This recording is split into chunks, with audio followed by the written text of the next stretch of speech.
Very very good morning everybody. तो last lecture जो था हमारा फॉरेक्स का, उसमें हमने थोड़ा लेवल अप किया और हमने कुछ नए कॉन्सेप्ट पढ़े थे, आपको याद होगा। तो आज हम और ज़्यादा लेवल अप करने वाले फॉरेक्स में। हम लोग एक तरफ से ऐसा समझ लो टेक ऑफ कर रहे हैं अभी फॉरेक्स में। तो डेफिनेटली आपने होमवर्क किए रहेंगे और आपका बेस जो है वो और भी ज़्यादा अच्छे से पक्का होगा फिर। तो question number 20, 23 and 25 was your home exercise. Let us see कि आपने कितने एक्सटेंट तक क्या सॉल्व किया। क्वेश्चन नंबर 20 पर आते हैं सबसे पहले। बहुत ही इजी सा क्वेश्चन था ये। क्वेश्चन नंबर 20 आपको क्वेश्चन नंबर 20 में सिंगापुर डॉलर टू डच ग्लीडर का रेट दिया हुआ है, SGD टू DG। तो इस केस में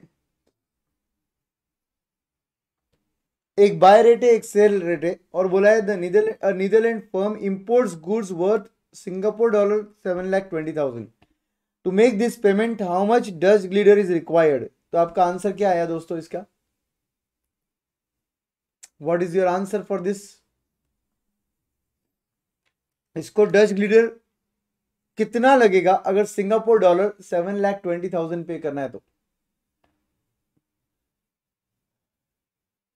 832,369.94 Dutch leader. Okay, let us check क्या होता है इसका आंसर। तो आपके पास सबसे पहले इस क्वेश्चन में ये डिसाइड करना होगा कि आपको बाय रेट लगाना है या सेल रेट लगाना है। आपके पास सिंगापुर डॉलर पर डच ग्लीडर दिया हुआ है, इसका मतलब ये डच ग्लीडर का रेट है, ये डच ग्लीडर का रेट दिया हुआ है। ओके, और कस्टमर टू, अगर डीलर की बात करूं तो इस फर्म ने इंपोर्ट किया है Singapore dollar so and so to make this payment how much Dutch guilder is required. इसका मतलब customer will give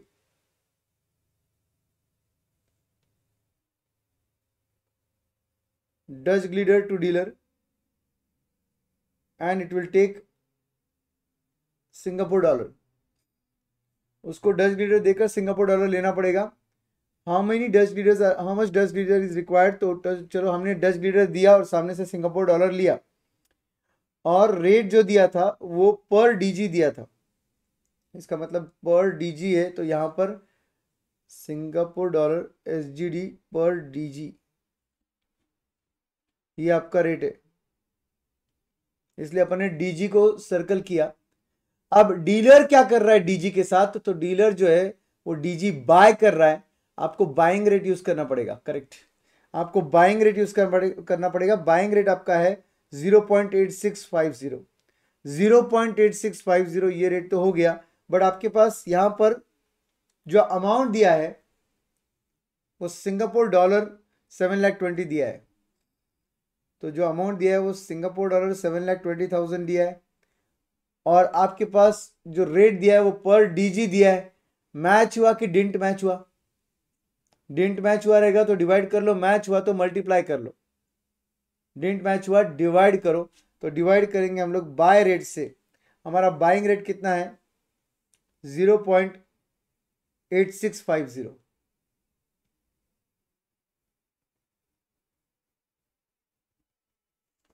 what will be our answer?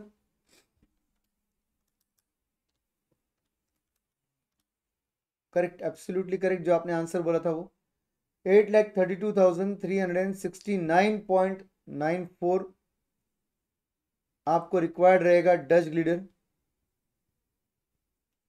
To get 7,20,000 Singapore dollar. I hope you are very clear about buying rate क्या होता है, selling rate क्या होता है, divide कब करते हैं, मल्टीप्लाई कब करते हैं। करेक्ट, एकदम एब्सोल्यूट क्लैरिटी के साथ आप कर रहे हो ना। कोई टाइप का कंफ्यूजन नहीं चाहिए इस टाइप के बेसिक्स वाले पार्ट में, ताकि आपका आगे का जो पार्ट रहेगा फॉरेक्स का वो कभी आपको हार्ड नहीं जाएगा। चलिए सही है।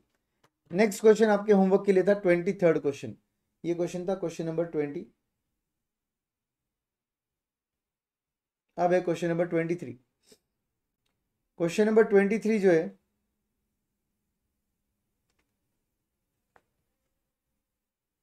ये बोलता है consider the following quotes and derive the cross rate rupee पर GBP सिंगापुर डॉलर पर जीबीपी एंड सिंगापुर डॉलर पर कैनेडियन डॉलर, और इन्होंने बोला है रिक्वायर्ड रुपी पर कैनेडियन डॉलर।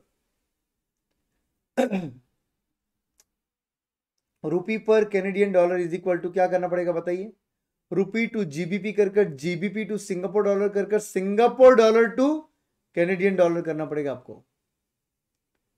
एवरीबॉडी करना क्या है आपको इस केस में, आपके पास रुपी पर जीबीपी, सिंगापुर डॉलर पर जीबीपी, सिंगापुर डॉलर पर कैनेडियन डॉलर है, बट आपको रिक्वायर्ड था रुपी पर कैनेडियन डॉलर। तो आप यहां पर बोलोगे क्रॉस रेट के लिए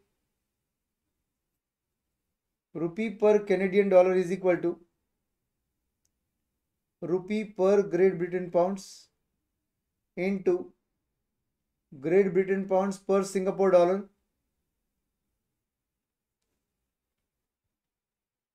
इनटू सिंगापुर डॉलर पर कैनेडियन डॉलर। अब इस केस में ऐसा होगा जीबीपी जीबीपी कैंसिल होगा, सिंगापुर डॉलर कैंसिल होगा, और आपका जो रिक्वायर्ड रेट है वो आ जाएगा बराबर। करेक्ट। तो आपके पास रुपी पर जीबीपी बराबर वैसे ही दिया है, तो उसे कोई चेंज करने की जरूरत नहीं है। 73.89 इनटू जीबीपी पर सिंगापुर डॉलर नहीं दिया है, तो आपको इन्वर्स करना पड़ेगा 1/2.7791। यहां पे क्योंकि बाइंग रेट सेलिंग रेट दोनों नहीं दिया है, सिर्फ आपको बाइंग रेट दिया है, तो कोई दिक्कत ही नहीं है। मतलब बाय रेट सेल रेट नहीं है, सिंगल रेट दिया हुआ है। अगर bye rate and cell rate दिया रहता तो आपको देखना पड़ता बराबर, इन्वर्स करते वक्त अपोजिट रेट लेते हैं। आपको याद है हमने डिस्कस किया था लास्ट लेक्चर में। एंड इनटू सिंगापुर डॉलर पर कैनेडियन डॉलर चाहिए था, वैसे ही रेट दिया हुआ है, तो ये आ गया आपका आंसर रुपी पर कैनेडियन डॉलर।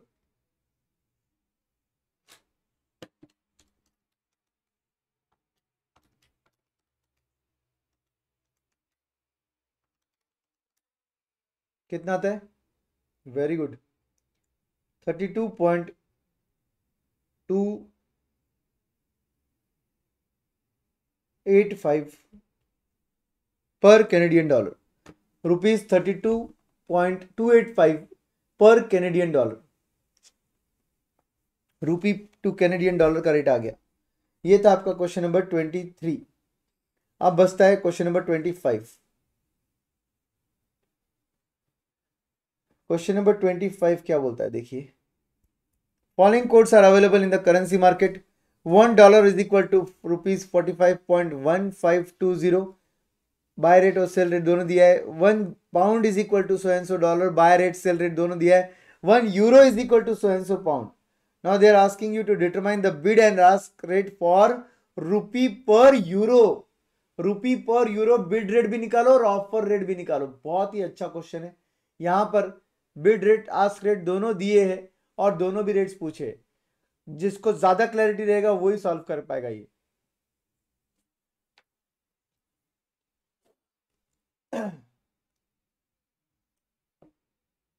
बोलिए क्या करना होगा इसे क्वेश्चन में। सबसे पहले फ्लो डिसाइड कीजिए।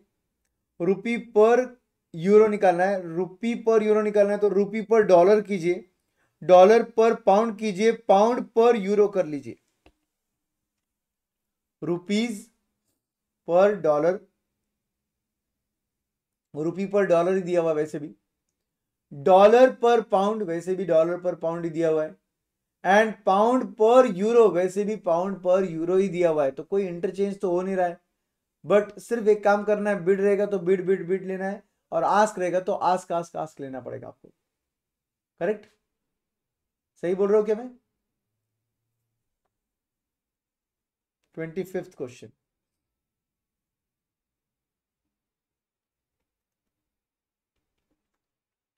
आपको चाहिए रुपी per euro is equal to, अपन बोलेंगे रुपी पर डॉलर इंटू डॉलर पर पाउंड इंटू पाउंड पर euro.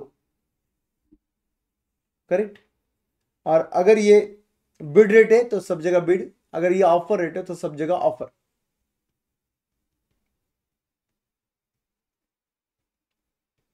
Bid rate rupee per euro निकालना है।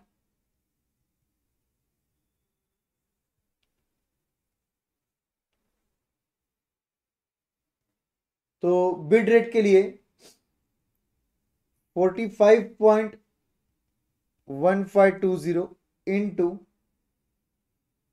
1.6520 इंटू 1.0125, ये आपका बिड रेट आ जाएगा रुपी पर यूरो।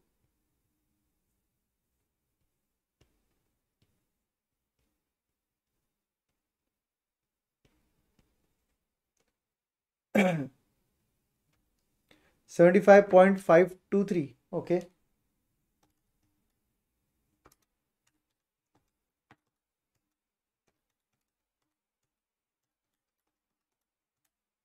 एब्सोल्युटली करेक्ट, 75.523, ये आपका बिड रेट आ गया।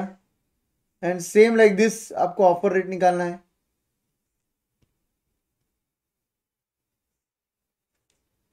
अब आप बोलोगे यहां पर offer rate,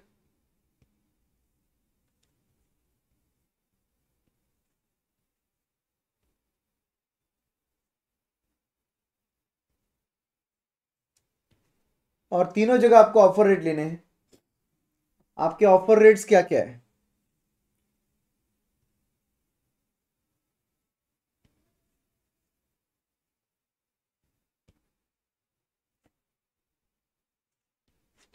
first is 75.1725, second is 1.6538, and the last is 1.1025। आपका आंसर बोलिए। 82.364, ओके।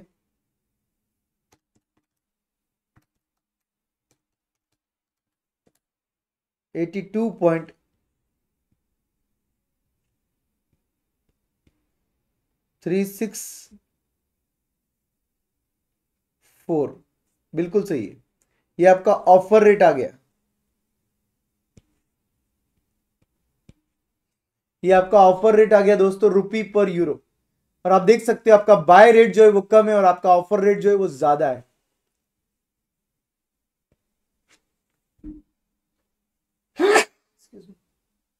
सॉरी। तो 75.523 bid rate and 82.364 offer rate, right. तो आपके बिड रेट, आपके ऑफर रेट, ये सब एकदम क्लियर है। काश इसमें थोड़ा इनवर्स वाला क्वेश्चन होता तो और भी मजा आता अपने को, बट करना कुछ अलग नहीं होता है, सिंपल है। जब आपके पास जो फ्लो दिया है उस फ्लो में आंसर नहीं है तो आपको इनवर्स लेना होता है, ठीक है। और जब आप इनवर्स लेते हो तो बाय रेट नहीं लेते। फिर अगर बाय बाय बाय रेट ले रहे हो तो 1 buy offer rate will become buy rate. And अगर offer rate offer rate offer rate चाहिए तो अपन इनवर्स करते वक्त 1 बाय बाय रेट लेते हैं तो ऑफर रेट बनता है। लॉजिक भी मैंने आपको बताया था। जितना छोटा नंबर आप डिवाइड करोगे उतना आपका ऑब्वियसली आंसर बड़ा आएगा, जितना आप बड़ा नंबर डिवाइड करोगे आपका आंसर उतना छोटा आएगा, राइट। तो ये आपके तीनों होमवर्क्स थे जो हमने कंप्लीट किए। आगे आगे बढ़ते हैं, बढ़िया, आज मजा आने वाला है आपको। और भी अच्छे क्वेश्चंस हम लोग सॉल्व करने वाले आज।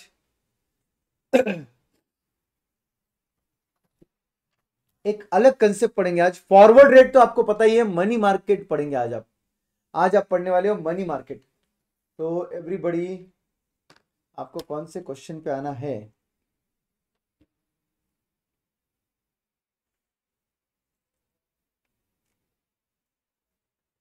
आई टेल यू।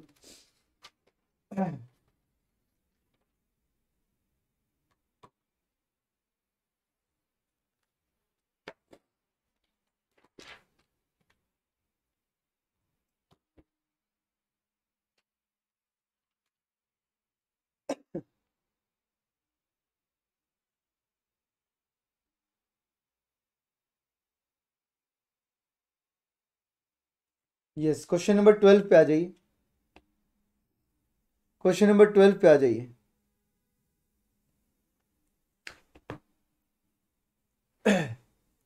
जैसे हेजिंग में आप फॉरवर्ड, फ्यूचर्स, ऑप्शंस यूज करते हो, वैसे ही आप यूज करते हो एक और चीज जिसको हम बोलते हैं money market hedge.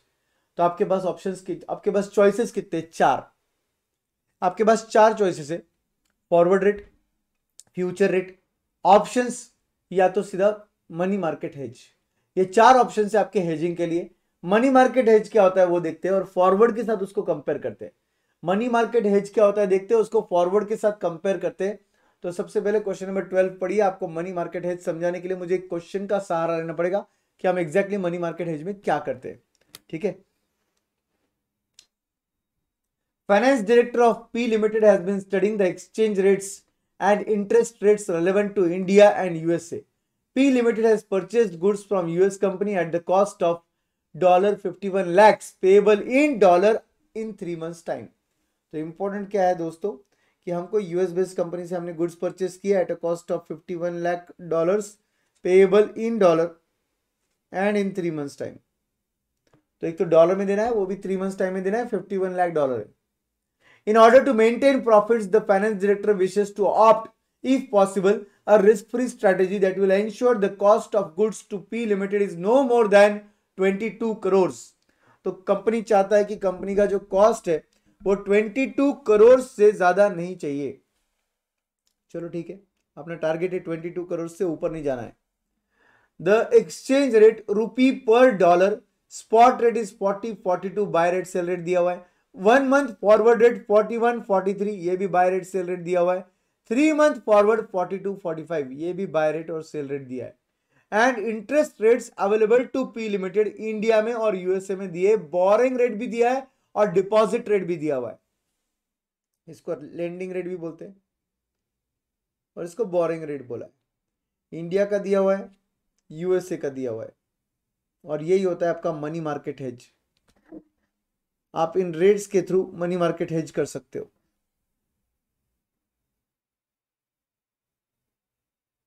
Now 1 month and 3 month के रेट्स दिए हुए आपके पास। ऑफकोर्स आपका पीरियड तो 3 मंथ्स ही है, ठीक है।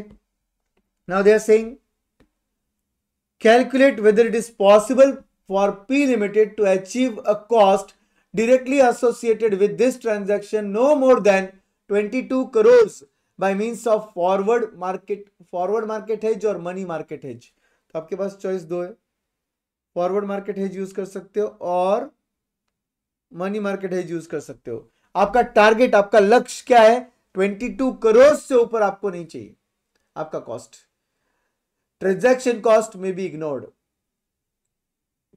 ट्रांजैक्शन कॉस्ट आपको इग्नोर करना है।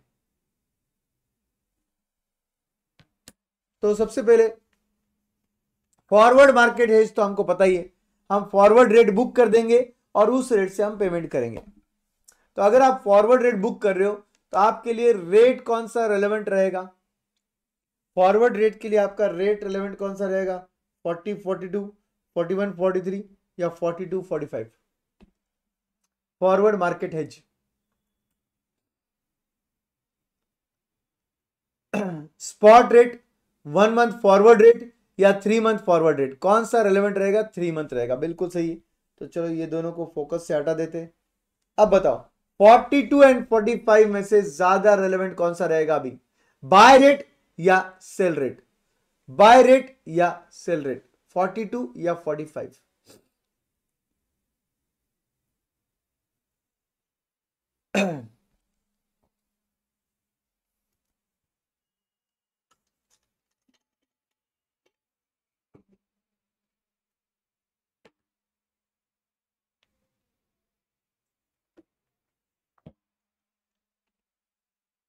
Cell rate, very good.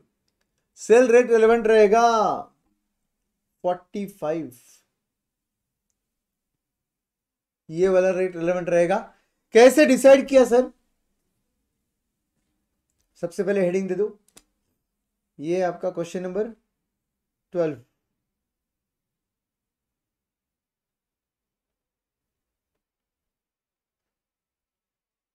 Forward market hedge, hedge मतलब मिनिमाइजेशन ऑफ रिस्क। आप फॉरवर्ड मार्केट को यूज करके मिनिमाइजेशन ऑफ रिस्क करते हो तो उसे फॉरवर्ड मार्केट हेज बोलते हैं। कस्टमर करेंसी देगा, डीलर दूसरा करेंसी देगा। यहां पे हमें डॉलर पे करने सामने, तो हम डॉलर खरीदेंगे डीलर से और हम रुपीस देंगे।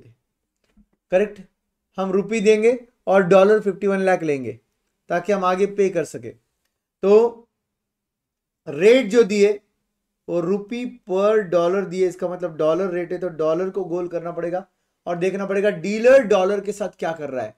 तो डीलर डॉलर बेच रहा है तो सेल रेट यूज होगा। तो यहां पर हम बोलेंगे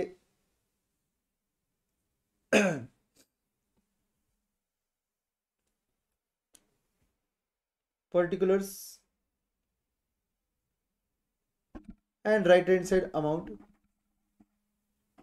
आपके पास ए पार्ट में आएगा अमाउंट पेएबल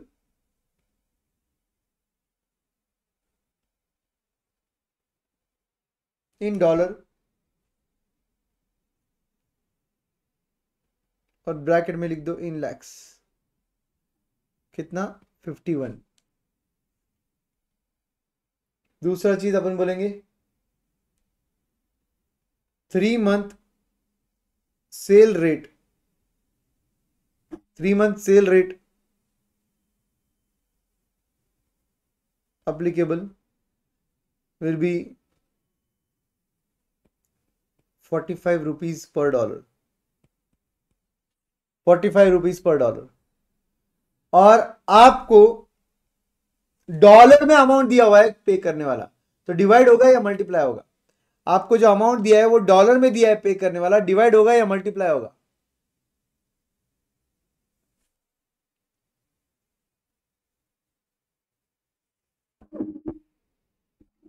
यस, मल्टीप्लाई होगा।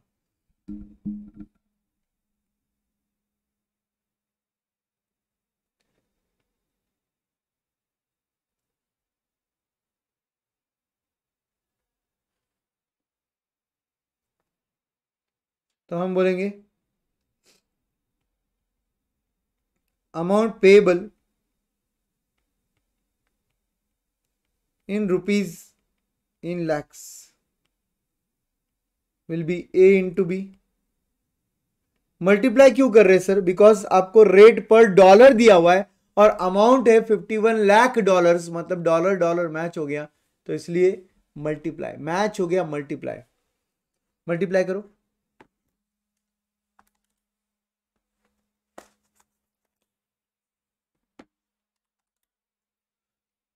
$22.95 lakh Indian rupees is 22 crore 95 lakh Indian rupees.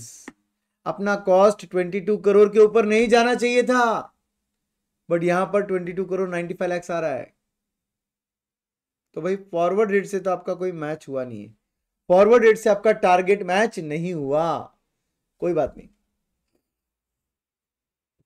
ये ऑप्शन 1 था आपके लिए। ऑप्शन 2 क्या है?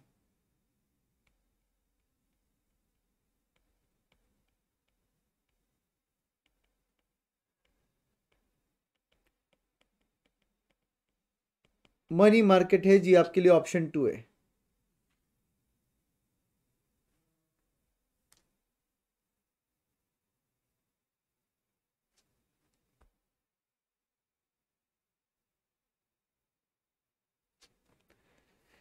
मनी मार्केट है जी, आपके लिए ऑप्शन 2 है।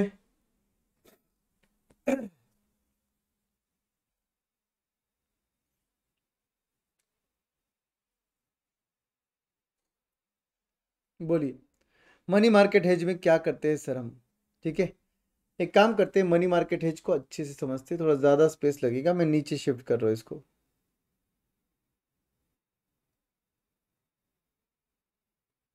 ठीक है, ये रहा मनी मार्केट हेज ऑप्शन 2। इसमें क्या होगा दोस्तों एग्जैक्टली समझिए बात को। हम इस क्वेश्चन में हम इंडिया में हैं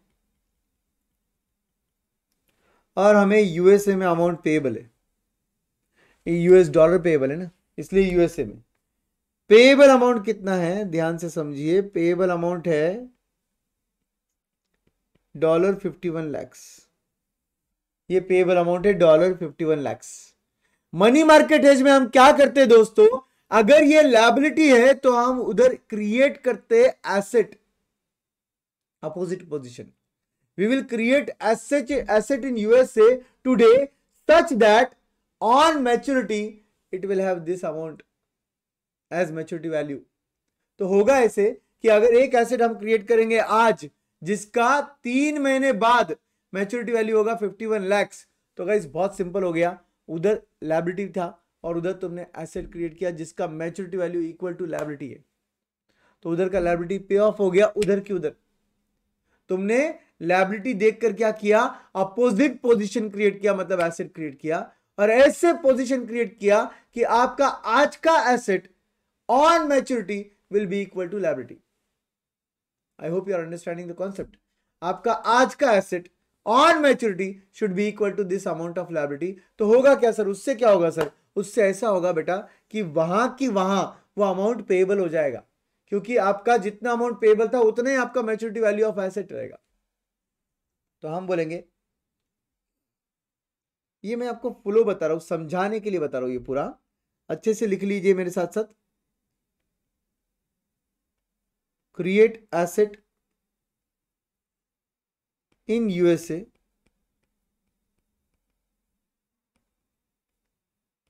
such that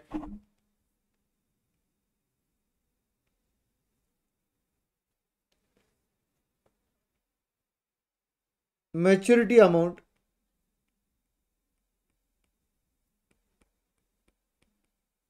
should be equal to maturity amount should be equal to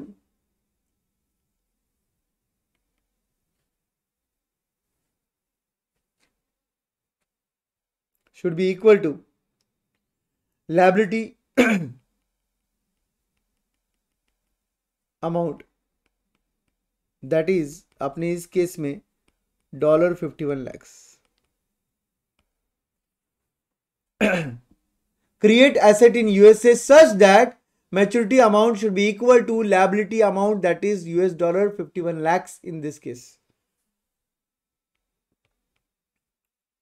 Now let the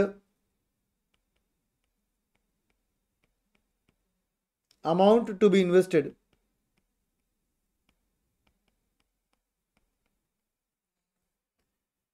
today be X। Let the amount to be invested today be X। अब आप बोलिए, आप अगर यूएसए में इन्वेस्ट कर रहे हो, आप अगर यूएसए में इन्वेस्ट कर रहे हो, एसेट क्रिएट कर रहे हो मतलब इन्वेस्ट कर रहे हो, तो आप यूएसए का कौन सा रेट देखोगे, डिपॉजिट रेट देखोगे या बोरिंग रेट देखोगे? यूएसए का डिपॉजिट रेट देखोगे या बोरिंग रेट देखोगे? अगर आप यूएसए में एसेट क्रिएट कर रहे हो तो आप यूएसए का डिपॉजिट रेट देखोगे या बोरिंग रेट देखोगे? ऑब्वियसली डिपॉजिट रेट देखना होगा आपको, और वो भी आप 1 मंथ देखोगे या 3 मंथ देखोगे? आपको अमाउंट पेएबल आफ्टर 3 मंथ्स बोला है, तो ऑब्वियसली आप 3 मंथ्स का रेट देखोगे। 8%, बिल्कुल सही है, 8% 3 मंथ का रेट देखोगे आप।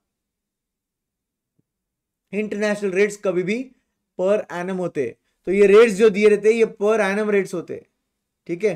तो 8% का रेट हमारे लिए रेलेवेंट क्यों बना सर? क्योंकि हमने इंडिया का रेट क्यों नहीं लिया सर? क्योंकि हम यूएसए में इन्वेस्ट कर रहे हैं, पहली बात।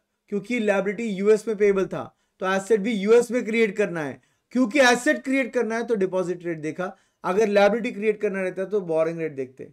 क्योंकि 1 मंथ 3 मंथ दोनों दिया, मगर लायबिलिटी पेएबल आफ्टर 3 मंथ्स था, ऊपर दिया है, तो इसलिए लायबिलिटी पेएबल आफ्टर 3 मंथ्स था, इसलिए यहां पर 3 मंथली रेट देखा 8% पर एनम। तो हम बोलेंगे let the amount to be invested today be X। तो X plus X into 8%, X into 8% into 3/12 is equal to $51 lakhs, is equal to $51 lakhs। X plus X into 8% into 3/12 is equal to $51 lakhs। तो ये आपका calculation आपको समझा क्या? आज amount invest कर रहे एक्स ऐसे कि विथ इंटरेस्ट वो मैच्योरिटी मिलना चाहिए अपने को आफ्टर 3 मंथ्स कितना 51 लाख जितना अपने को पेएबल है। तो अगर 51 लाख मैच्योरिटी मिला तो बराबर 51 लाख मैच्योर होगा और 51 लाख ही पेएबल रहेगा, अपना हेजिंग हो गया। हमने इन्वेस्ट कब किया? आज। तो फ्यूचर तो सर्टेन हो गया कि मैच्योरिटी पर 51 लाख मिलेंगे और पेएबल भी 51 लाख ही है। तो एक्स की वैल्यू कितनी आती है इस केस में?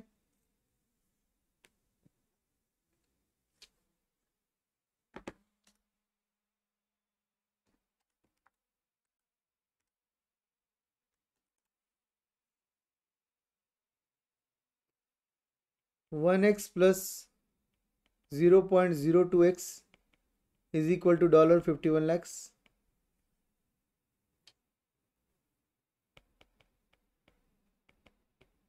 $1.02x is equal to $51 lakhs.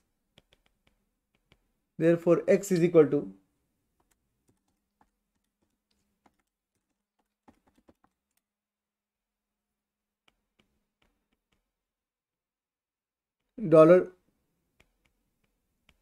$50 lakhs. समझा क्या? x is coming to $50 lakhs. समझा क्या ये part?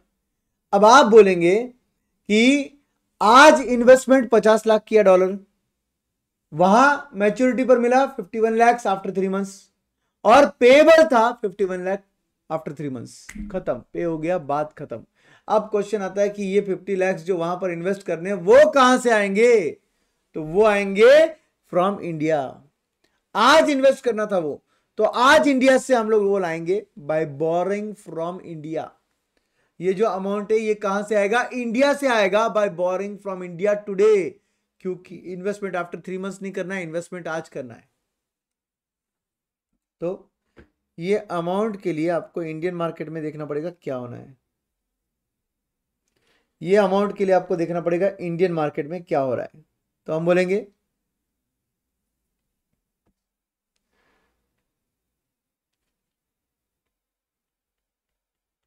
Borrow from India today, क्योंकि एसेट तो आपको आज ही खरीदना है, क्रिएट करना है उधर, इन रुपीज, क्योंकि इंडिया से बोरो कर रहे हो तो रुपीज में ही बोरो करोगे आप, in rupees to get $50 lakhs। तो यहां पर का फ्लो समझिए थोड़ा सा। कस्टमर, डीलर, आप रुपीज दे रहे हो और आप डीलर को बोल रहे हो तू डॉलर दे ताकि मैं वहां पर इन्वेस्ट कर सकूं। रेट जो दिया है वो रुपी टू डॉलर का रेट दिया हुआ है, मतलब डॉलर रेट है। तो डॉलर के हद तक डीलर डॉलर सेल करेगा, डीलर डॉलर सेल करेगा तो सेलिंग रेट यूज होगा आज का, सेलिंग रेट यूज होगा आज का। आज का क्यों sir? Today you are doing this, today you are doing this, इसलिए स्पॉट रेट यूज होगा। आज का स्पॉट रेट कितना दिया हुआ है? आज का स्पॉट रेट सेल वाला कितना दिया है? 42 रुपीज, यूज होगा 42 रुपीज का रेट। तो हम बोलेंगे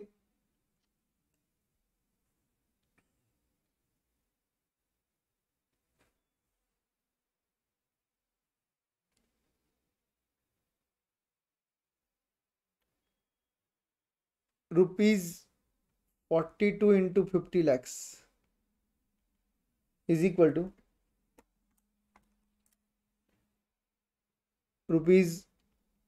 ₹2100 lakhs। क्या किया? 2100 lakhs बोरो किया इंडिया से आज। अगर तुम इंडिया से ये अमाउंट बोरो कर रहे हो तो ऑब्वियसली इस अमाउंट पर आपको 3 महीने का इंटरेस्ट पे करना होगा इंडिया के रेट से। मनी मार्केट मतलब बैंक का पूरा लॉजिक होता है। तो यहां पर इंडिया का बोरोइंग रेट देखना होगा या इंडिया का डिपॉजिट रेट देखना होगा।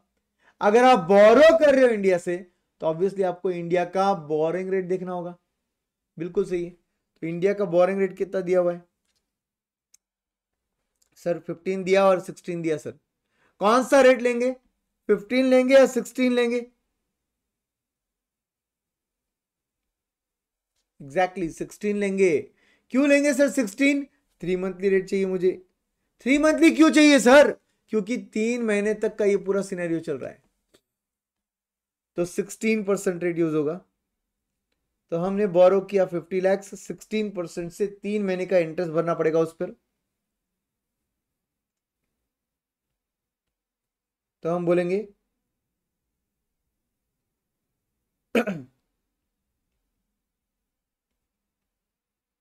Repayment of boring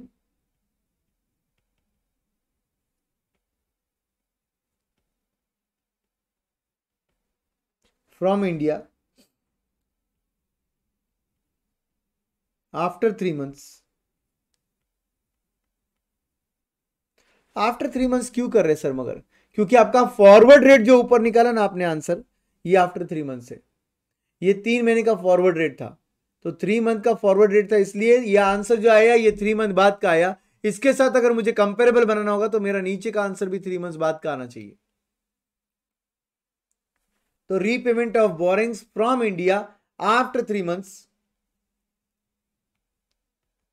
is equal to 2100 lakhs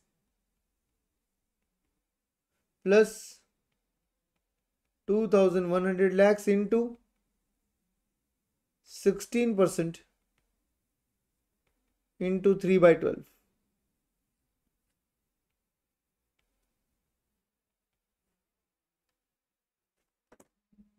कितना आएगा?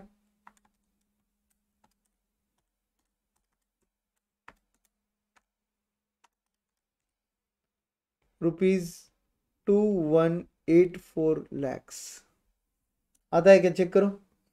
2184 lakhs, that is ₹21.84 crores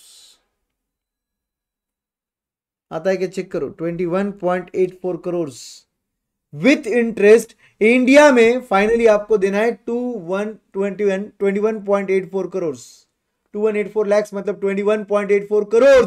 क्या ये मनी मार्केट हेज मैनेजमेंट के टारगेट को मीट कर पा रहा है? मैनेजमेंट का टारगेट था 22 करोड़ से नीचे कॉस्ट आना है। यस, तो फिर फाइनली हमने बोलना चाहिए मनी मार्केट हेज को सिलेक्ट करो। आंसर ऐसा प्रेजेंट नहीं करना है। मैं आपको आंसर का फ्लो नहीं बता रहा था, मैं आपको तरीका पूरा समझा रहा था, पूरा लॉजिक समझा रहा था। इसको सॉल्व करते वक्त स्टेप वाइज सॉल्व करेंगे। First step will be create an asset such that maturity value ये होगा, फिर एसेट का वैल्यू निकल जाएगा, फिर हम बोलेंगे उसको आज इतना अमाउंट इन्वेस्ट करना है तो borrow from India step 2, and step 3 में विथ इंटरेस्ट क्या कॉस्ट आएगा वो, फिर उसको कंपेयर करेंगे हम मनी मार्केट हेज के साथ। मनी मार्केट हेज का कॉस्ट 22.95 करोड़ है। चाहिए तो यहां पर लिख देंगे that is in rupees crore.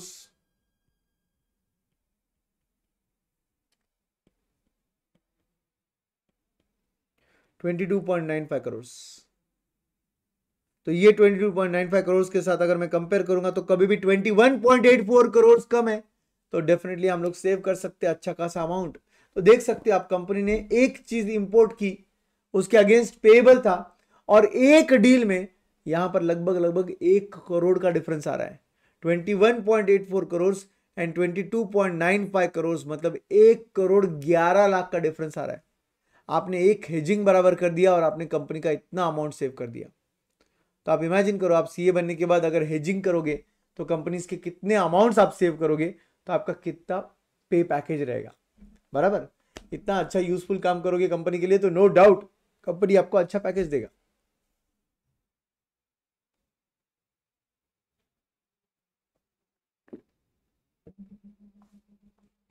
Done. आगे आपके आंसर्स समझा अच्छे से आपको फ्लो, इसको सॉल्व कैसे करना है वो साथ में करेंगे। आपको ओवरऑल फ्लो समझा क्या?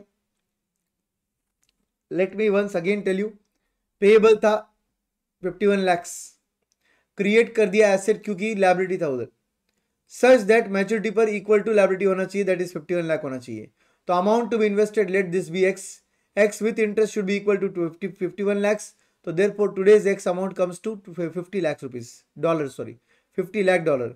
$50 लाख आएंगे कहां से? चलो इंडिया से लाते हैं, इंडिया से बोरो कर लेंगे $50 लाख, बट इंडिया में तो रुपीज में बोरिंग रहेगा, तो आज के रेट को यूज करेंगे। तो आज के रेट से हमने बोरो करना चाहिए 2100 lakhs, 2100 lakhs with interest after 3 months works out to 21.84 crores, जबकि आपकी कंपनी का टारगेट था 22 करोड़। फॉरवर्ड मार्केट हेज से यही आंसर आ रहा था आपका 22.95 करोड़। तो कभी भी यहां पर अमाउंट ज्यादा पेएबल आ रहा है और नीचे अमाउंट कम पेएबल आ रहा है, तो हमने कभी भी मनी मार्केट हेज सिलेक्ट करना चाहिए। तो मनी मार्केट हेज को प्रॉपरली स्टेप वाइज सॉल्व करते। ये क्या था सर? आपको समझने के लिए एक फ्लो ड्रॉ किया था, इस तरीके से आंसर नहीं प्रेजेंट करेंगे, ठीक है।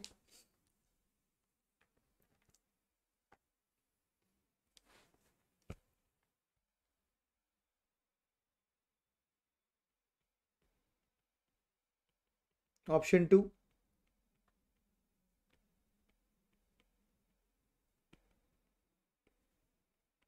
Money market hedge. Step 1,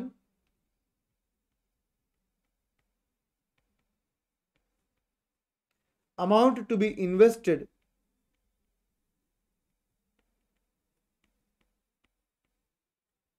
in USA, in US dollar.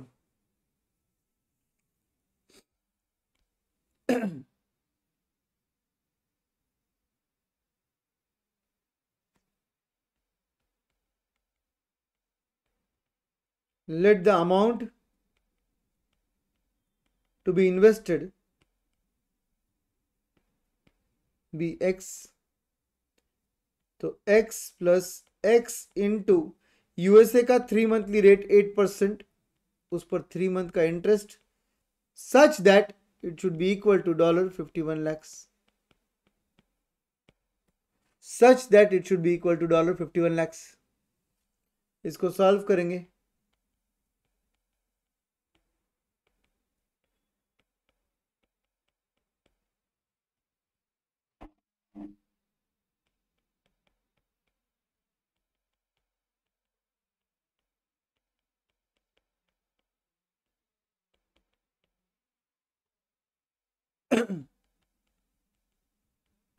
X का आंसर आता है $50 lakhs,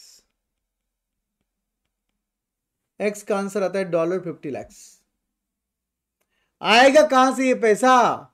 आज इन्वेस्ट करना यूएसए में, ला लो इंडिया से। तो हम बोलेंगे step 2,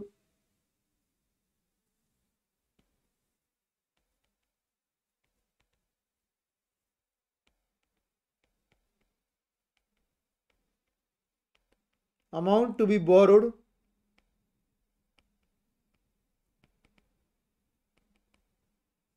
from India, $50 lakhs into 42 का rate is equal to ₹21 crore, ₹21 crore, या लैक्स में लिखना है तो 2100 lakhs।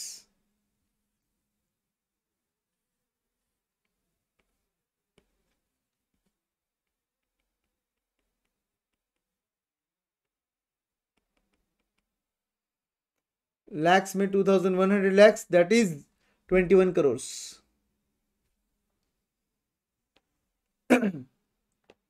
Step 3,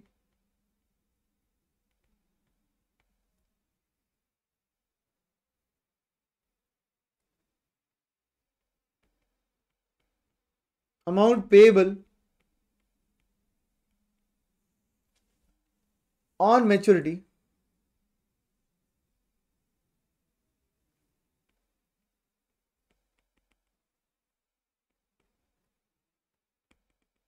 on Indian borrowing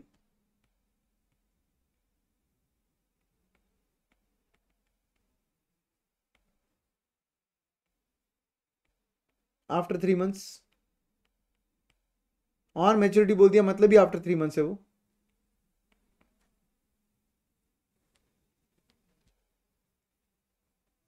total amount payable is equal to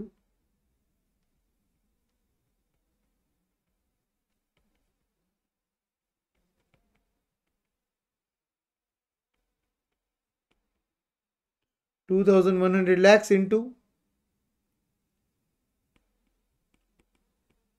16% into 3/12 India का बोरिंग रेट,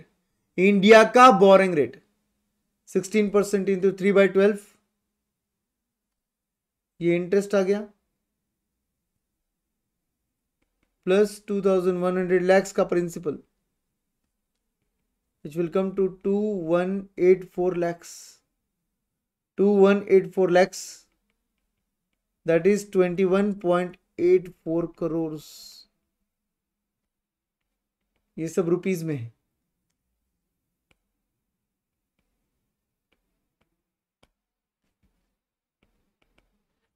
रुपीस में है। तो क्या होगा? पहली बात तो ये ऑप्शन में अमाउंट कम है, और दूसरी बात मैनेजमेंट का टारगेट ये ऑप्शन में मीट हो रहा है 22 करोड़ से कम वाला। तो हम बोलेंगे कंक्लूजन में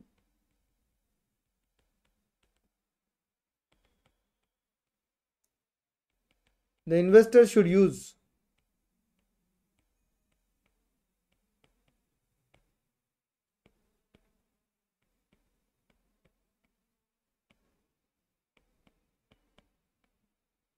money market hedge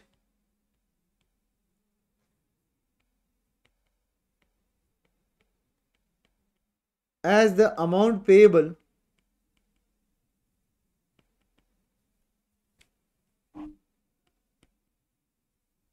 is less and it also meets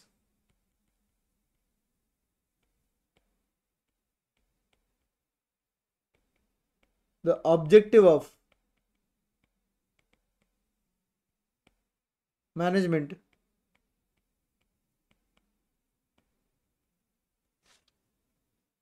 that the amount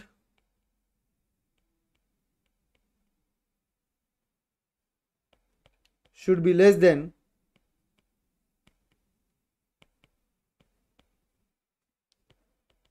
rupees 22 crores. That the amount should be less than 22 crores. The investor should use money market hedge as the amount payable is less and it also meets the objective of management that the amount should be less than 22 crores. तो ये आपका conclusion आ गया इस question का। I hope everybody is comfortable and you understood very properly money market hedge. Exam में question आता है money market hedge पे, और जब आता है तो धमाकेदार वेटेज के साथ आता है। अच्छे से समझा क्या आपको? Great.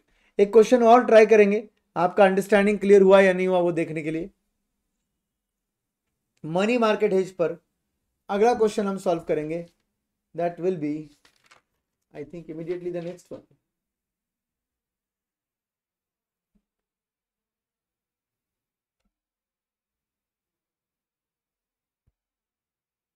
Yes, 13th question solve करो। 13th question, 13th question you will solve. I will not say anything about it. You solve on your own. Try करो कि क्या होना चाहिए। Marble and Granites Jabalpur have debt outstanding in Singapore. Realizations at the end of 3 months are estimated at Singapore dollar 49,750. आपको बोला है company में यहां पे marble and granites Jabalpur have debt outstanding in Singapore, मतलब सिंगापुर में क्या है? लायबिलिटी है। Realisations at the end of 3 months are estimated at Singapore dollar 49,750। Realisations मतलब रिसीवेबल्स हो गया, रियलाइजेशंस मतलब रिसीवेबल्स हो गया। तो receivables at the end of 3 months are estimated at Singapore dollar 49,750. तो can we say debt outstanding Singapore में है, मगर realisations at the end of 3 months बोला है are estimated at Singapore dollar 49,750 बोला है। तो रियलाइजेशंस की वजह से ये बन गया receivables.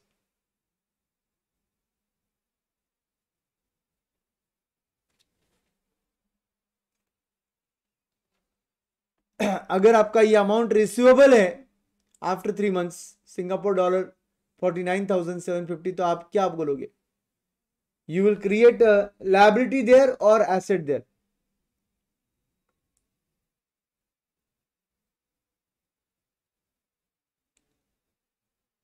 You will create a liability because आपका वहां पर एसेट है, आपका वहां पर realization at the end of 3 months बोला है, मतलब आपका एसेट है, रिसीवेबल है वो, तो उसके अगेंस्ट आप वहां पर क्रिएट करोगे लायबिलिटी। ठीक है।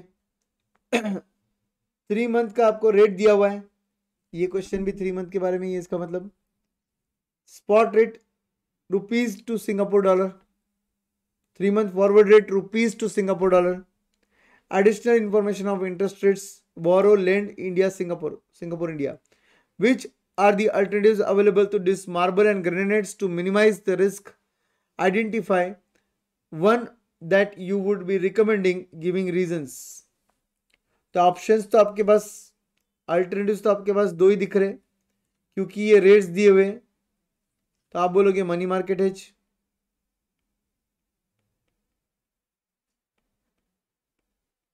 और दूसरा forward hedge. Money market hedge, forward hedge कैसे आइडेंटिफाई किया, कहां से आइडेंटिफाई किया, मैंने वो मार्क करके दिखाया आपको। ठीक है। डेट तो sir, but debt already outstanding है ना sir, correct. Marble and granite Jabalpur have debt outstanding in Singapore बोला है उन्होंने। Realisations at the end of 3 months are estimated to be estimated at, तो रियलाइजेशंस मतलब वहां पर कोई ना कोई रियलाइजेशंस मतलब रिसीवेबल्स है आपके पास, आपके पास वहां पर कोई ना कोई रिसीवेबल्स है, तो आप उस रिसीवेबल्स को हेज करना चाहते हो। इसका मतलब इस क्वेश्चन में आपको बोला है कि आपके पास सिंगापुर डॉलर में डेट आउटस्टैंडिंग है, यहां पर लिखा हुआ है marble and granites Jabalpur have debt outstanding in Singapore. ठीक है, वहां तक के तो समझ गए आपको कि भाई आपके पास वहां पर जो है यू कैन से लायबिलिटी है, बट आगे लिखा है realisation at the end of 3 months are estimated at Singapore dollar 49,750। Realisation मतलब क्या होता है? रियलाइजेशन मतलब क्या होता है? मिलना बाकी है, तो मिलना बाकी है तो वो बाय डिफॉल्ट अपना एसेट बन गया ना, तो अपने को उस रियलाइजेशन वर्ड से समझा कि वो अपना एसेट भी है, उधर उधर लायबिलिटीज आउटस्टैंडिंग है बट डेट आउटस्टैंडिंग है, तो उसका सामने उसके ऑलरेडी एसेट है, अपने पास वो एसेट रियलाइजेशन जो है वो 49,750 का एसेट रियलाइजेशन है सिंगापुर डॉलर में। अब अपने को क्या करने का है, उस एसेट रियलाइजेशन को हेज करना है, एसेट जो रियलाइज होने वाली है 3 मंथ्स बाद उसको हेज करना है। इसका मतलब जो आपको सिंगापुर डॉलर में अमाउंट दिया है वो किस चीज का दिया है, लायबिलिटी का दिया है कि एसेट का दिया है, मुझे इतना बताओ। सिंगापुर डॉलर 49,750 का जो अमाउंट दिया है वो एसेट का दिया है, तो मुझे उस एसेट को हेज करना पड़ेगा, इसका मतलब करेक्ट। फ्लो बनाओ पहले, एक प्रॉपर फ्लो बनाओ जैसे अपन बनाए थे, और फॉरवर्ड मार्केट हेज सॉल्व कर लो।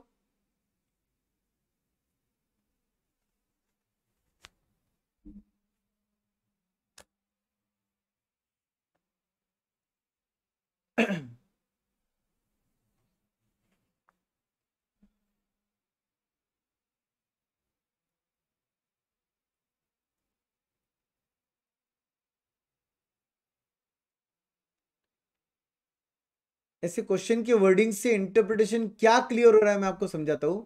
Have debt outstanding in Singapore, realisation at the end of 3 months are estimated as Singapore dollar this. इसका मतलब डेट अपन अपने को रिसीवेबल है, डेट अपने को रिसीवेबल है, इसका मतलब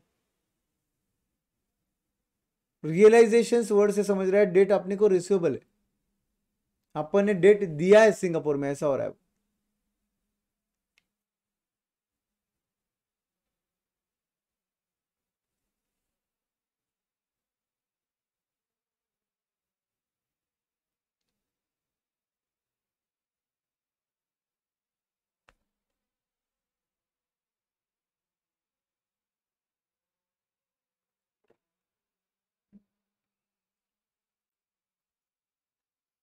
try to solve this question by forward market पहले, और फिर उसके बाद में आपका मनी मार्केट हेज का पूरा फ्लो ड्रॉ करो, और एक बार फ्लो कंफर्म कर लेंगे फिर आप स्टेप वाइज सॉल्व कर सकते हो।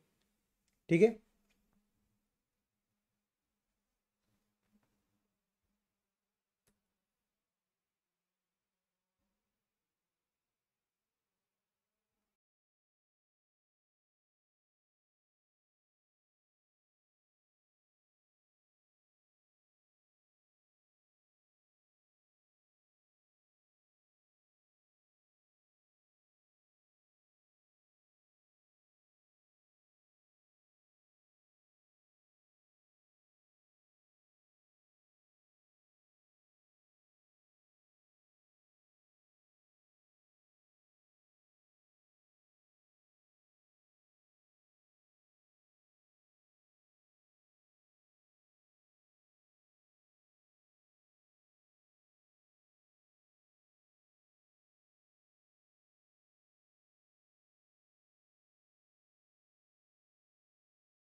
यस फ्रेंड्स,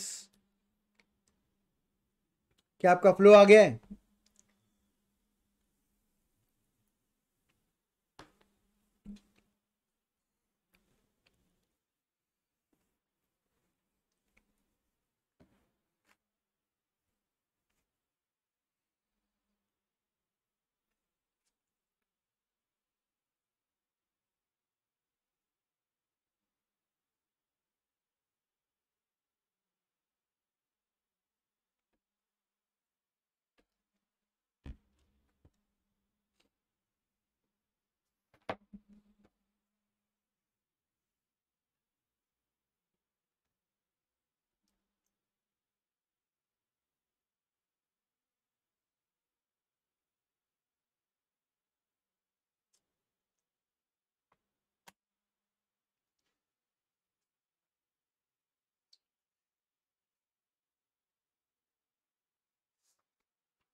बोलिए, आपका फ्लो आ गया होगा तो हम लोग सॉल्व करेंगे फिर।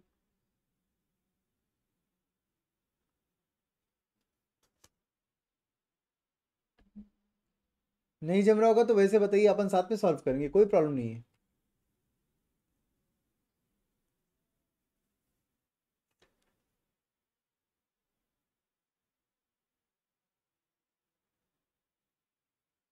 नहीं जम रहा है, कोई बात, साथ में सॉल्व करते हैं, ठीक है।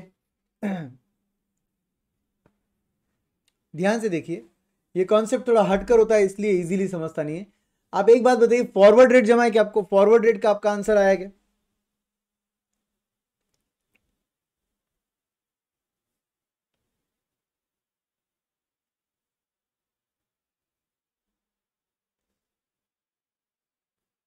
फॉरवर्ड मार्केट का आपका आंसर आया क्या?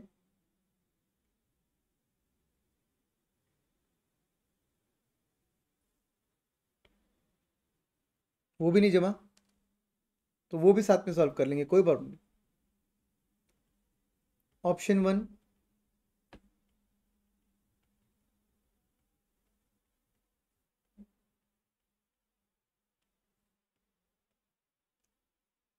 Forward market hedge.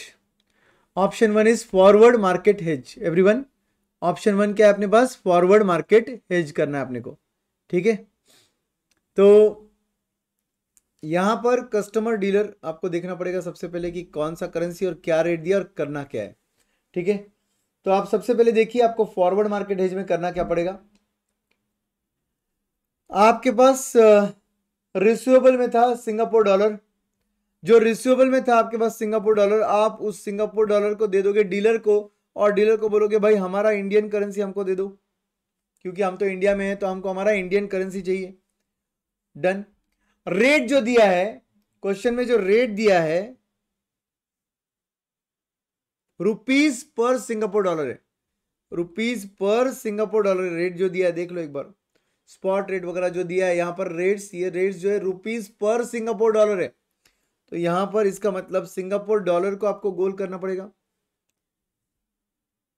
क्यों गोल किया सर उसको? बिकॉज रुपीस पर सिंगापुर डॉलर रेट है, तो सिंगापुर डॉलर का रेट, इसलिए सिंगापुर डॉलर को गोल किया और देखा डीलर सिंगापुर डॉलर बाय कर रहा है, dealer should use buying rate, इसलिए अमाउंट यहां पर रिसीवेबल रहेगा।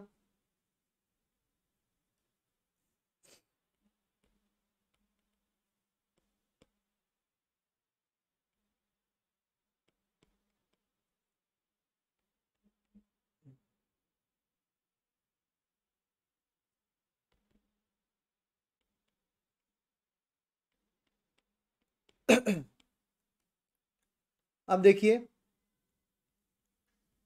Amount receivable in Singapore dollar is 49,750।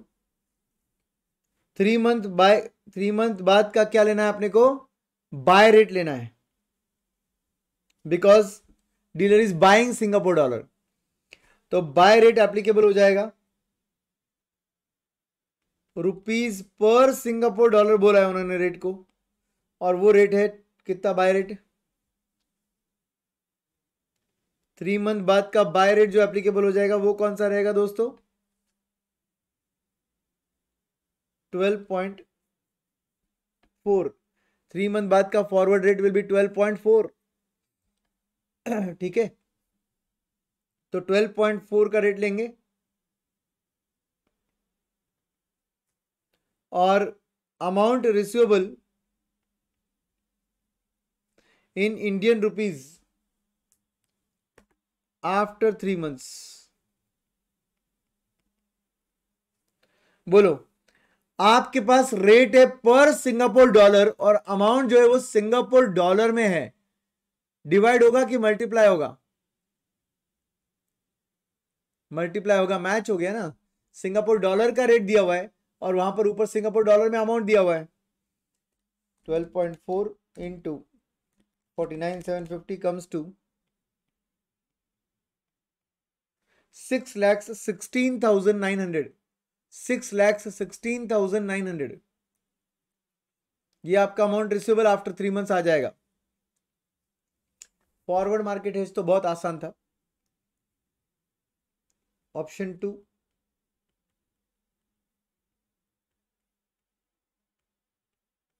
Money market hedge. जानबूझकर हम इस क्वेश्चन को सिलेक्ट किए बिकॉज इस क्वेश्चन में अमाउंट रिसीवेबल था और पहले वाले क्वेश्चन में अमाउंट पेएबल था। तो पेएबल था तो आपको समझ गया कि अपोजिट पोजीशन होती है, एसेट क्रिएट करते हैं। यहां पर क्योंकि आपके पास रिसीवेबल अमाउंट था तो क्या करना होता है उसका फ्लो देख लेते एक बार। तो ऐसा समझ लो कि आप इंडिया में हो और सिंगापुर ये है, यहां पर रिसीवेबल था आपको, रियलाइजेशंस मतलब रिसीवेबल था आपको SGD 49,750। तो आप अपोजिट पोजीशन क्रिएट करते हो, मतलब क्या करते हो बोलो, बोलते जाओ अभी फटाफट फटाफट, जहां आपको मिस्टेक समझेगा आपका क्या हुआ था और क्या सोचना चाहिए था। रिसीवेबल था, एसेट था, क्या क्रिएट करेंगे वहां पर, लायबिलिटी क्रिएट करेंगे हम लोग। लायबिलिटी क्रिएट करेंगे, बोरो करेंगे सिंगापुर से, such that after 3 months payable amount should be this. Borrow करेंगे सिंगापुर से such that after 3 months payable amount should be equal to your asset. तो हम बोलेंगे यहां पर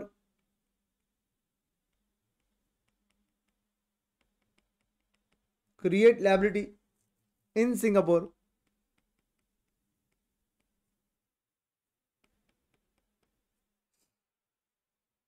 that is borrow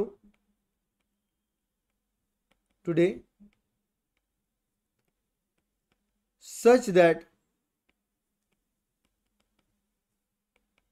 with interest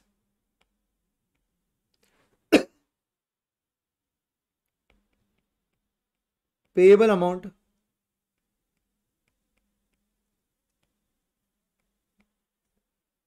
after 3 months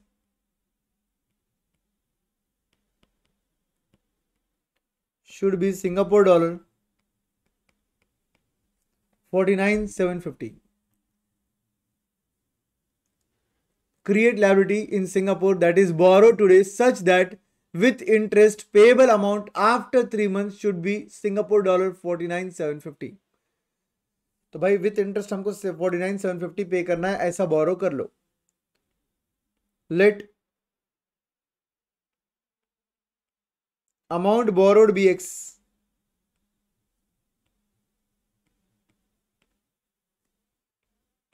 x plus X into कहां का rate लेंगे बताओ मुझे. मनी मार्केट में कहां का रेट लूं मैं? पहली बात सिंगापुर या इंडिया?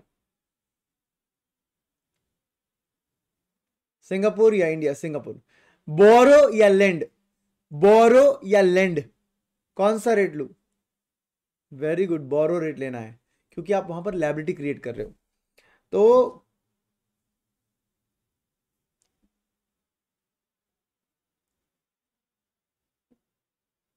12% का रेट आ रहा है मेरे पास.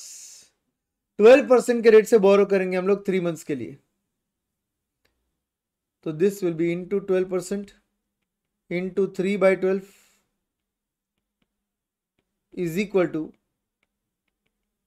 Singapore dollar 49,750. एक्स कितना आता है? 3/12 into 12%, x plus 0.03x is equal to 49,750. Therefore x is equal to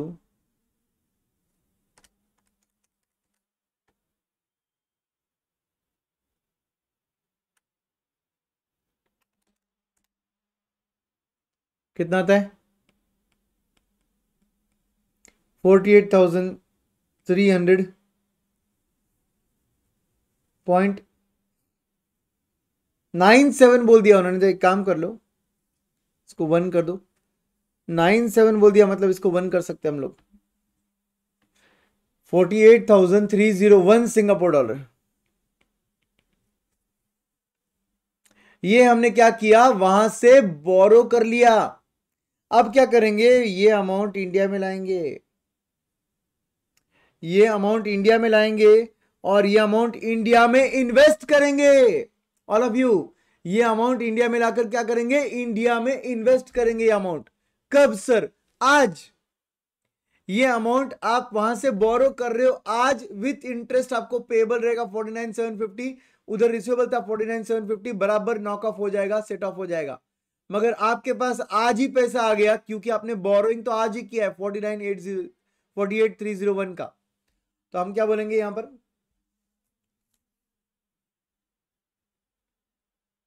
convert SGD borrowed in Indian rupees using कौन सा रेट दोस्तों? हमारे पास रुपी पर SGD का रेट दिया हुआ है.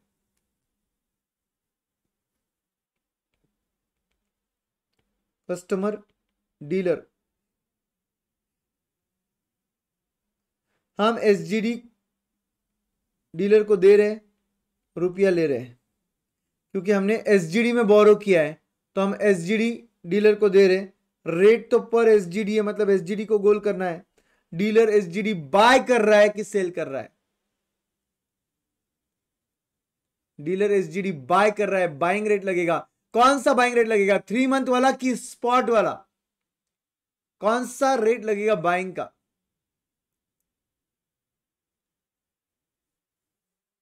Spot rate. वेरी गुड, क्योंकि तुमने बोरो आज किया है सिंगापुर से, पैसा आज ही कन्वर्ट कर लोगे तुम इंडियन रुपीज में. तो हम ये लिखेंगे यूजिंग बाइंग का स्पॉट रेट. बाइंग का स्पॉट रेट. तो बाइंग का स्पॉट रेट कितना दिया हुआ है? 12.68. तो 12.68 रेट यूज होगा दोस्तों. अब आप बोलिए रुपीस पर सिंगापुर डॉलर बोला है और जो अमाउंट आपको कन्वर्ट करना है वो भी सिंगापुर डॉलर में है. Dollar dollar Singapore dollar match हो गया, मल्टीप्लाई हो जाएगा. बिल्कुल सही है. तो 49,750 इंटू 12.68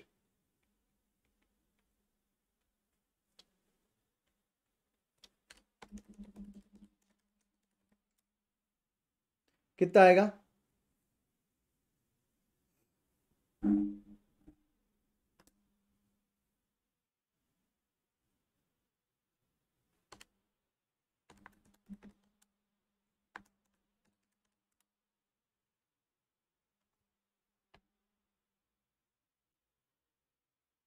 सॉरी 49,750 नहीं, हम बोरो कम कर रहे हैं ना, हम बोरो इतना कर रहे हैं 48,301 बोरो कर रहे हैं।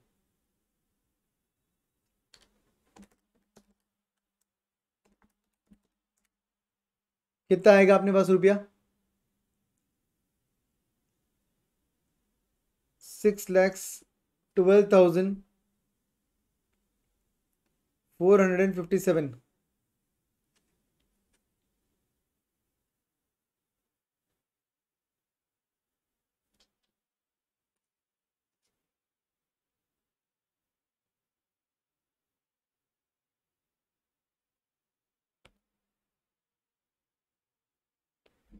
समझ गया? आपको इंडिया में कितना रुपया मिल गया आज?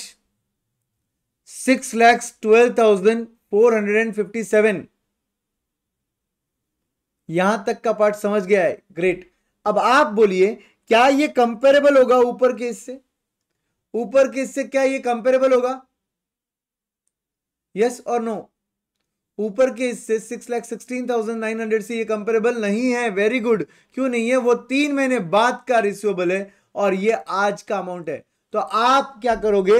इंडिया में ये अमाउंट 3 महीने के लिए इन्वेस्ट कर दोगे ताकि आप उसके साथ कंपेयर कर सको। तो हम बोलेंगे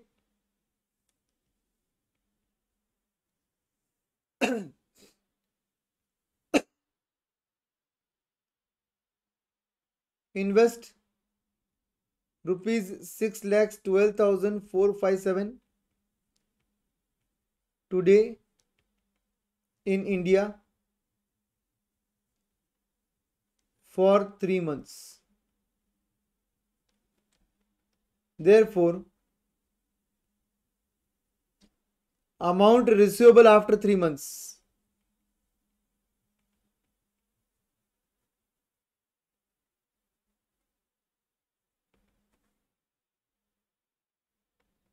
$6,12,457 plus 6,12,457 into, बोलिए कौन सा रेट यूज करेंगे हम लोग? सिंगापुर या इंडिया? सिंगापुर या India?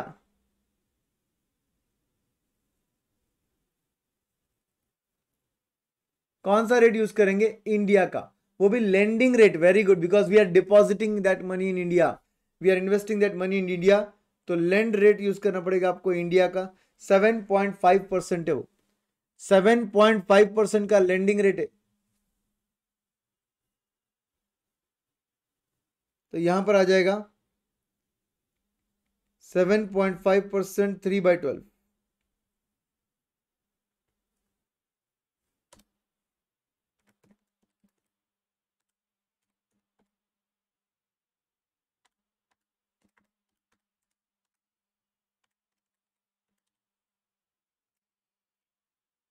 So therefore the amount comes to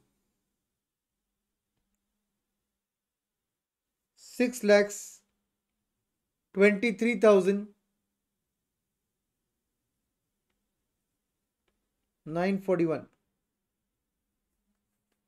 6,23,941.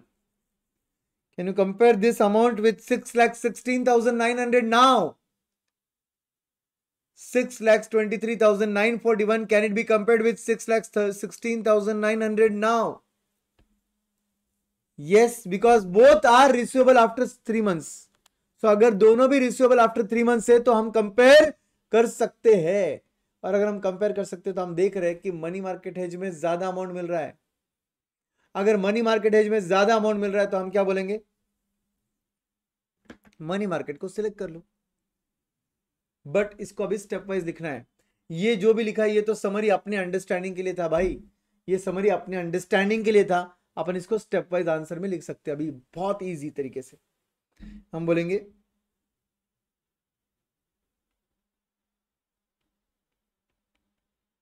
Money market hedge,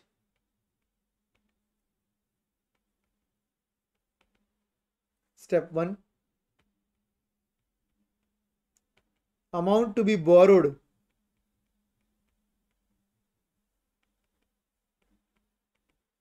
in Singapore dollars from Singapore for 3 months such that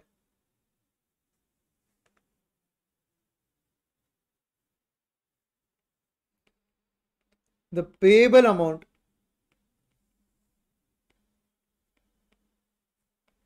after 3 months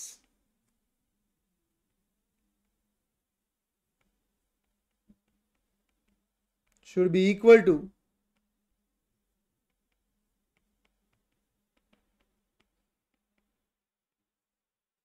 receivable amount after 3 months.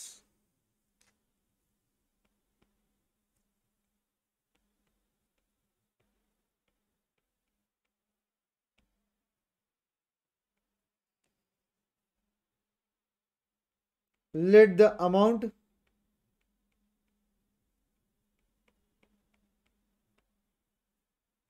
borrowed be x plus x into 12% into 3 by 12 is equal to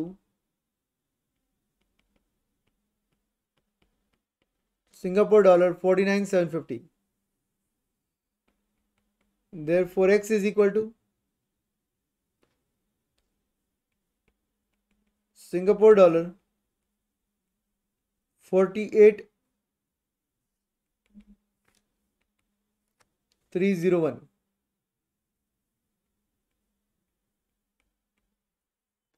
X is equal to 48,301. Step 2, पैसा आज बोरो हो गया, India में ला लिया, India में उसे convert कर लेंगे इंडियन रुपीज में यूजिंग स्पॉट रेट। तो हम बोलेंगे convert the SGD amount into INR using spot का कौन सा रेट दोस्तों, बाइंग रेट, यूजिंग स्पॉट का buying rate.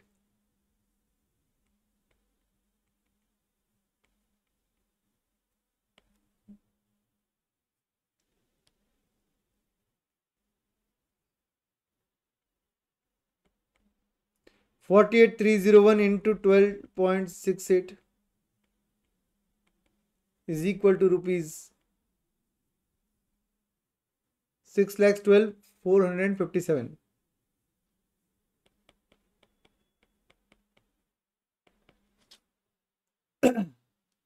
Step 3,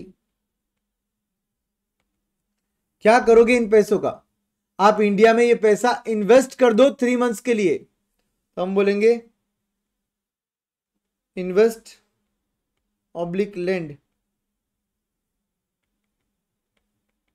in India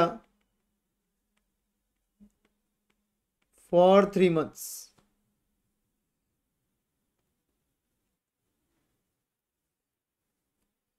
Therefore, total amount receivable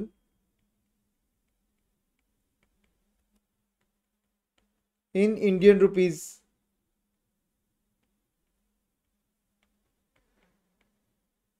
after 3 months is equal to 6,12,457 plus 6,12,457 into 7.5 for 3 months।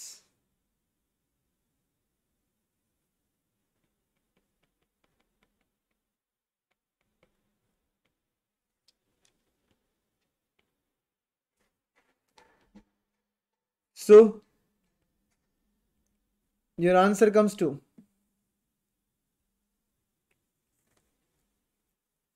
6,23,941.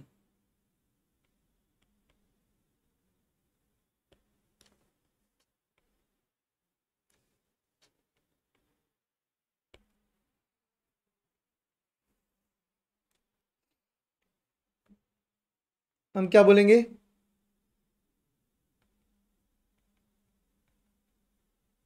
Conclusion क्या बताएंगे? Money market hedge या forward option, forward rate?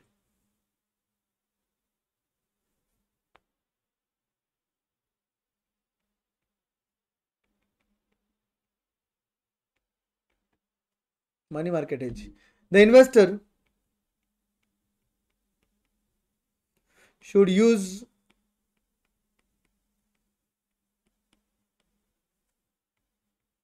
money market hedge as the amount receivable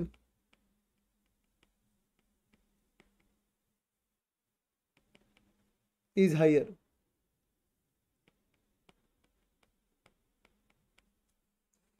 amount receivable is higher. तो guys इस क्वेश्चन में unique part आपको मैं बता दूं, इस क्वेश्चन का सबसे यूनिक पार्ट था वो जो वर्ड दिया था डेट आउटस्टैंडिंग और realisations. Marble and granite Jabalpur have debt outstanding in Singapore. Receivable भी हो सकता है, पेएबल भी हो सकता है. Realisations are made at the end of 3 months are estimated to be. Realisations मतलब रिसीवेबल्स, खत्म. इसका मतलब वो डेट आउटस्टैंडिंग पेएबल नहीं है, रिसीवेबल है. Correct. We will receive the money more, इसलिए मनी मार्केट हेज को हम सिलेक्ट करना चाहिए.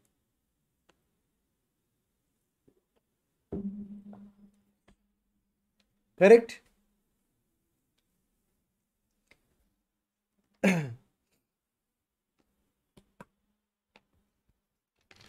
आपके पास एक क्वेश्चन होमवर्क के लिए देता हूं ताकि आपको और बेटर समझे ये टाइप की कैटेगरी के क्वेश्चंस. तो आप आज होमवर्क के लिए जो ट्राई करोगे इस टाइप का क्वेश्चन, वो रहेगा क्वेश्चन नंबर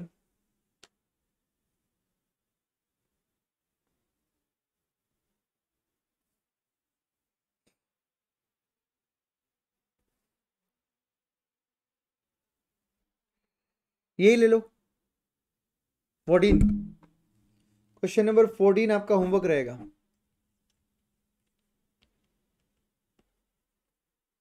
जरूर जरूर सॉल्व करना है आपको, ठीक है. कैश मार्केट मनी मार्केट एक ही होता है. तो cash market money market hedge, forward rate, forward market hedge.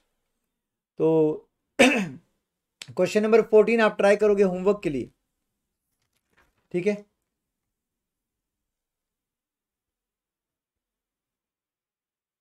हम चलते आगे.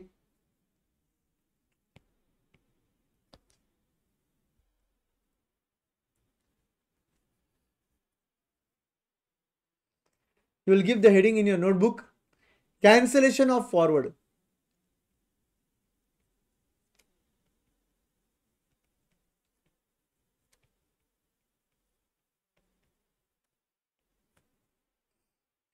वाकई में देखा जाए तो फॉरवर्ड तो कैंसिलेबल होता नहीं है, बिकॉज फॉरवर्ड में होता है ऑब्लिगेशन टू बाय या तो obligation to cell.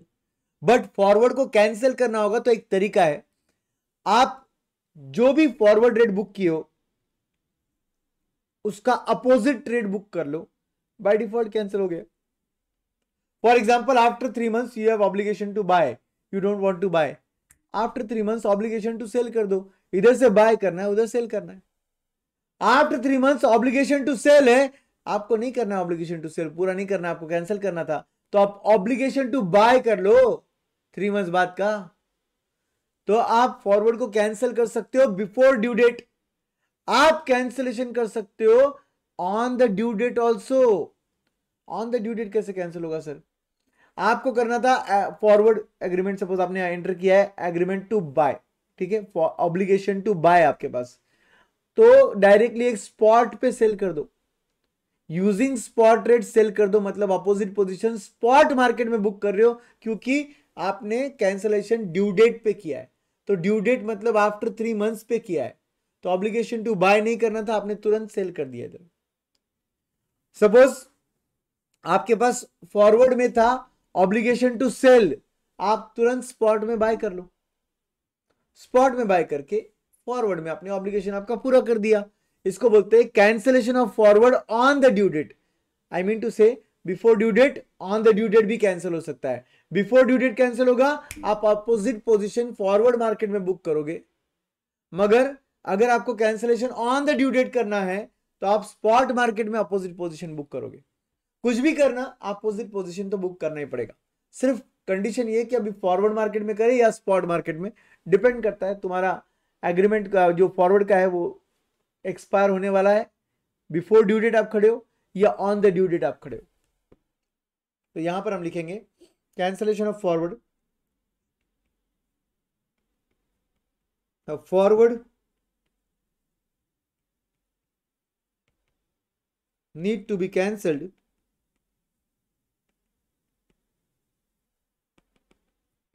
if a customer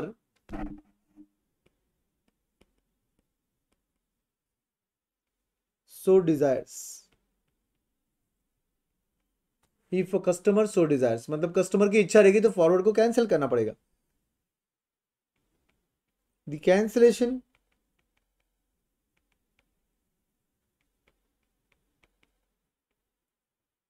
should involve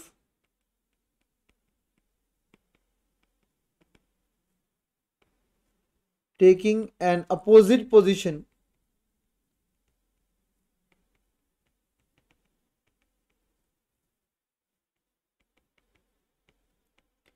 with reference to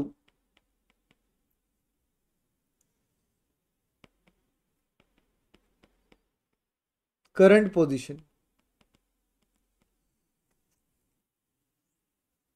with reference to current position।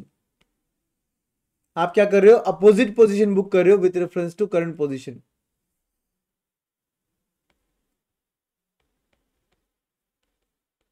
The cancellation can be done या may be done, the cancellation may be done either on the due date, अब due date है तो spot rate use करना पड़ेगा, using spot rate, और before the due date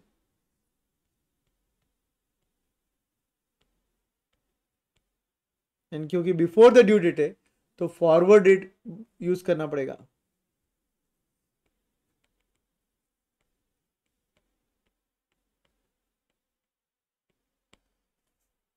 using which rate, forward rate. तो इसके बारे में डिटेल में और देखेंगे जब हम क्वेश्चन आंसर सॉल्व करेंगे, इसके स्टेप्स वगैरह सब कुछ देख लेंगे, डोंट वरी। कैंसिलेशन हो सकता है, यस हो सकता है। अगर कस्टमर बोलता है कैंसिल करना है तो अपोजिट पोजीशन बुक करना पड़ेगा। आप ड्यू डेट पे खड़े हो तो स्पॉट रेट यूज कर लो, और अगर आप बिफोर ड्यू डेट खड़े हो तो फॉरवर्ड रेट यूज कर लो। दैट्स इट, बहुत सिंपल है। Now there is something called as roll over also. Roll over का मतलब है अगर तुमने फॉरवर्ड रेट बुक किया रहेगा 2 महीने बाद का, बिकॉज तुमको लेट से सिंगापुर से 2 महीने बाद पैसा आने वाला था, बट समझा कि सिंगापुर वाला बोल रहा है मैं 2 महीने बाद नहीं दूंगा, 3 महीने बाद दूंगा। अब इसको बोलते हैं रोल ओवर। आपने ऑलरेडी उसके 2 महीने रिसीवेबल थे, इसलिए आपने ऑलरेडी 2 महीने बाद का फॉरवर्ड रेट बुक किया था। अब आपको करना क्या है, सिर्फ फॉरवर्ड को कैंसिल नहीं करना है, आगे का रेट बुक करना है, तो इसको बोलते हैं रोल ओवर। और रोल ओवर करने के लिए क्या करना पड़ेगा, पहले आपको फॉरवर्ड का कैंसिलेशन करके नया पोजीशन बुक करना पड़ेगा। 2 महीने बाद का आपने रेट बुक किया था, 2 महीने बाद के रेट को कैंसिल करने के लिए पहले आप क्या करोगे, फॉरवर्ड का रेट यूज करोगे अपोजिट वाला, तो वो कैंसिल होगा, अपोजिट पोजीशन बुक करोगे, एंड 3 महीने बाद का नया पोजीशन बुक करोगे जो आपको चाहिए वो। समझ में आ रहा है आपको? रोल ओवर, कैंसिलेशन मतलब अपोजिट पोजीशन ले लो, रोल ओवर मतलब नया पोजीशन जिस डेट का आपको चाहिए उस डेट का ले लो, तो इसको बोलते हैं रोल ओवर। रोल ओवर में ऐसा होता है कि करंट 2 महीने बाद, सपोज फॉर एग्जांपल लेट से 2 महीने बाद आपका एक फॉरवर्ड रेट बुक था ऑब्लिगेशन टू बाय, आपको उसे 3 महीने पे ढकेलना है, 2 महीने के ऊपर नहीं, 3 महीने पे जाना है आपको। ऑलरेडी 2 महीने बाद का रेट बुक था, ऑब्लिगेशन टू बाय था, आप क्या करो, ऑब्लिगेशन टू सेल कर दो फॉरवर्ड रेट यूज कर कर, क्योंकि अभी तक 2 महीने बाकी है। ऑपोजिट पोजीशन बुक कर दिया, ये कैंसिल हो गया। अब 3 महीने बाद का फॉरवर्ड रेट ले लो, ऑब्लिगेशन टू बाय। 3 महीने बाद का फॉरवर्ड रेट ले लो, ऑब्लिगेशन टू बाय। तो बाय डिफॉल्ट 2 महीने बाद का जो है वो कैंसिल होकर 3 महीने बाद नया पोजीशन बुक हो गया। इसको बोलते हैं रोल ओवर। तो कैसे, उसके भी स्टेप्स लिखेंगे हम लोग। Note on roll over.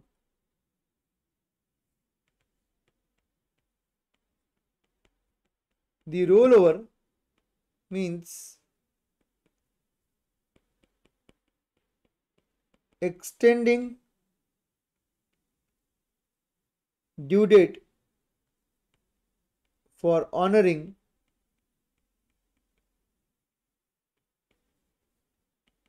the contract. Extending the due date for honoring the contract. First, cancellation of original position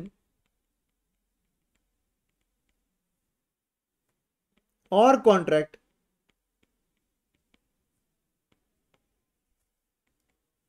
by taking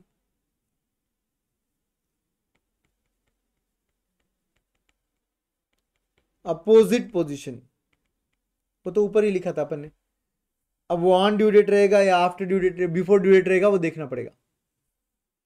अगर ऑन ड्यू डेट है तो स्पॉट रेट यूज होता है, बिफोर ड्यू डेट रहेगा तो फॉरवर्ड रेट यूज होता है। Second will be entering into a new position entering into a new position or contract।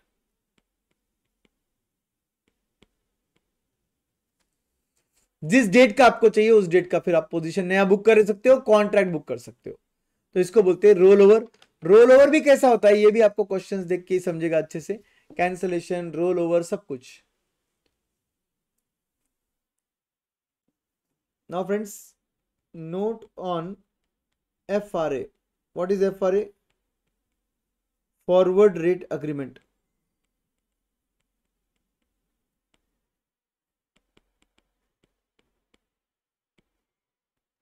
क्या होता है ये देखते एक बार। Note on forward rate agreement. अब क्या होता है देखिए, फॉरवर्ड रेट एग्रीमेंट में भी 2 पार्टीज होती है। एक होता है सेलर, एक होता है आपका बायर। सेलर एग्री करता है बायर को, सपोज मैं सेलर हूं, आप बायर हो, मैं एग्री कर रहा हूं आपको लेंड करूंगा मैं आफ्टर 3 मंथ्स एट 8%। ओके, आपने ऑब्वियसली एंटर कर लिया मेरे साथ contract that you will borrow from me after 3 months at 8%। अब 3 महीने गुजरने देते। अब आपका रेट इन मार्केट जो है वो आपके फेवर में आ गया, रेट हो गया 8.5%। आपने तो बुक किया था 8% से, मेरे पास क्या रेट से बुक किया आपने, I will lend you at 8%। मगर मार्केट में 3 महीने बाद क्या रेट होने वाला, ये रेट आपको भी नहीं मालूम, मुझे भी नहीं मालूम, और मार्केट में रेट हो गया 8.5%, 8.5%। बोलो किसका फायदा हुआ, सेलर का या बायर का? बायर का फायदा हुआ। क्यों फायदा हुआ सर? क्योंकि बायर अब अगर मार्केट में जाके बोरो करता तो 8.5% से बोरो करता था, बट मेरे पास बोरो कितने रेट से करेंगे, 8% से करेंगे, क्योंकि पहले से एग्रीड था 8%। बट दोस्तों या पता है क्या, एफआरए में मैं एज ए सेलर आपको लेंड करता ही नहीं हूं, 3 महीने बाद में भी नहीं करूंगा। तो कैसे होगा सर? 3 महीने बाद मैं आपके फेवर में अगर रेट जा रहा है तो बस डिफरेंस पे कर दूंगा आपको। मतलब क्या करोगे सर आप, मैं आपको 0.5% आपको इंटरेस्ट दे दूंगा, आपको बोलूंगा जाओ मार्केट से बोरो कर लो। डिफरेंस कितना था, 0.5% का था ना, मैं बोलूंगा 0.5% ले लो मेरे से जो भी इंटरेस्ट बनता है और आप मार्केट से बोरो कर लो। तो जब आप मार्केट में जाके बोरो करोगे तो आपको 8.5% से मिलेगा, मगर मैंने आपको दिया है 0.5%, मतलब इफेक्टिव रेट आपके लिए तो 8% ही हुआ। रिवर्स सोचते हैं, सेलर मैं हूं, मैंने लेंड करने का एग्रीमेंट साइन किया, आपने बाय करने का एग्रीमेंट साइन किया। बोरोर मतलब आप बायर हो तो आप एग्रीमेंट टू बोरो कर रहे हो, मैं सेलर हूं तो एग्रीमेंट टू सेल कर रहा हूं। 8% रेट डिसाइडेड था 3 महीने बाद। 3 महीने बाद रेट हो गया लेंडिंग का 7%, 7%। बोलो फायदा किसका हुआ, सेलर का या बायर का? फायदा किसका हुआ, सेलर का या बायर का? रेट बुक हुआ है 8%, 3 महीने बाद रेट चल रहा है 7%, 7% का रेट चल रहा है। मैंने एग्रीमेंट टू लैंड किया है आपको 8% से, मार्केट में लैंडिंग का रेट हो गया 7%। किसका फायदा हुआ?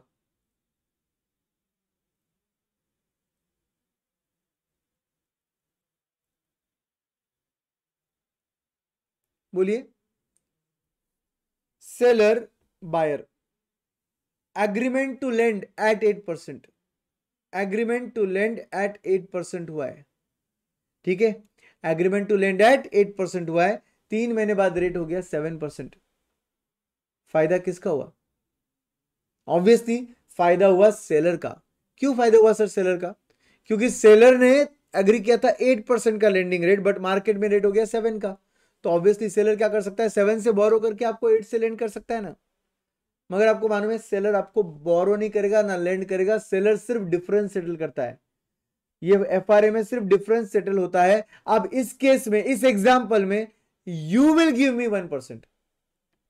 इसका मतलब क्या हुआ, आप मार्केट से बोरो करोगे 7%, मुझे ऑलरेडी आपने दिया है 1%, आपके लिए इफेक्टिव रेट तो 8% ही हो गया।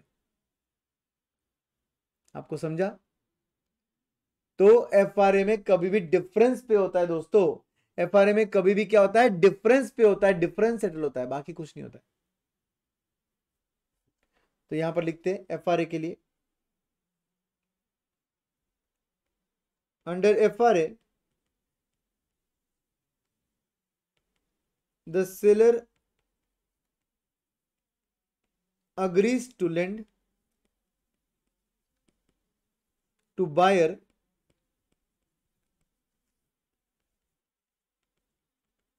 a specified amount of funds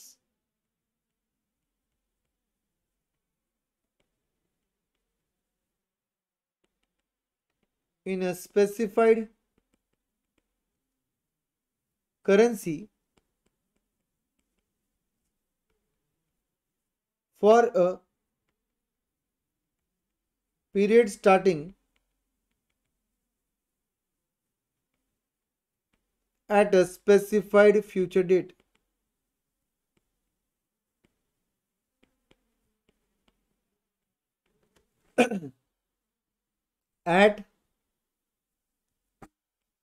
at predetermined, सबसे मेन सेंटेंस था, at predetermined rate of interest.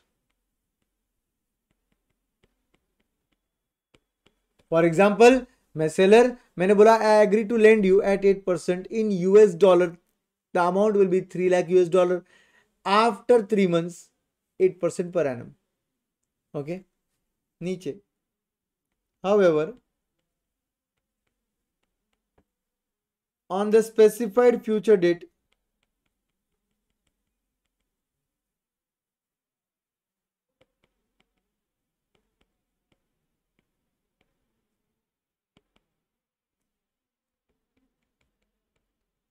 the seller does not actually lend the money to the buyer. Seller ने क्या किया, कोई मनी लेंड नहीं किया बायर को स्पेसिफाइड फ्यूचर डेट को, फिर क्या होता है, डिफरेंस सिर्फ सेटल होता है। तो यहां पर लिखेंगे if the market rate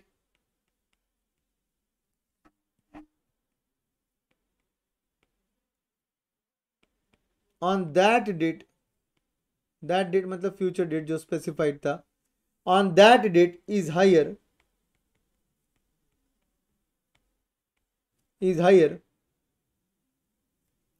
comma the seller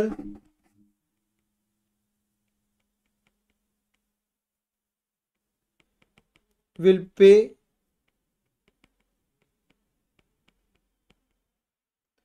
difference to the buyer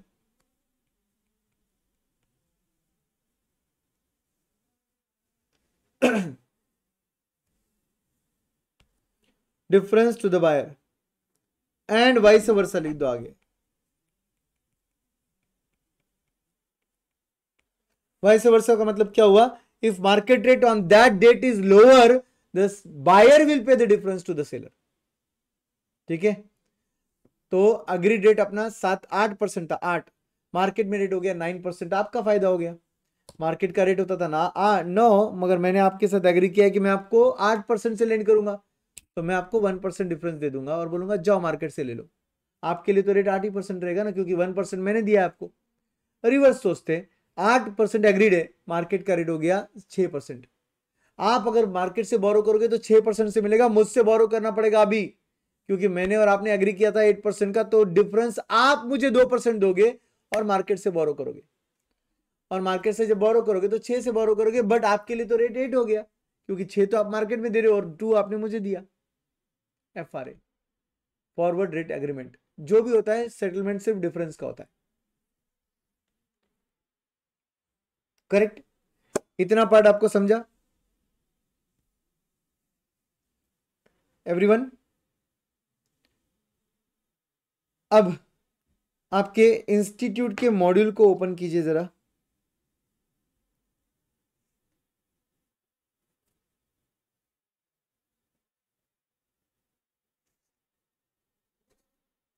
forex का इंस्टीट्यूट का मॉड्यूल अगर आप ओपन करोगे, मेरे पास नहीं है,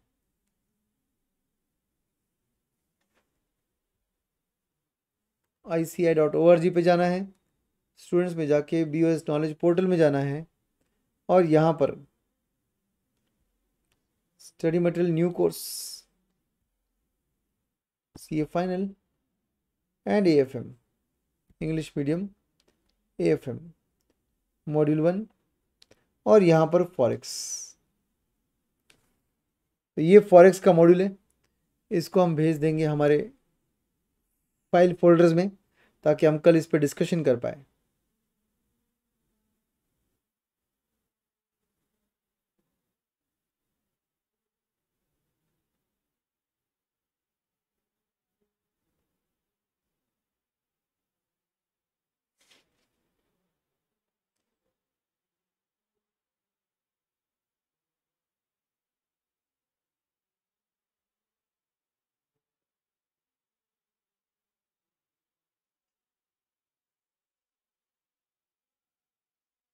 ये आपका इंस्टीट्यूट का मॉड्यूल, और यहाँ पर अगर आप देखोगे मॉड्यूल में, तो आपको सॉल्व करना है क्वेश्चन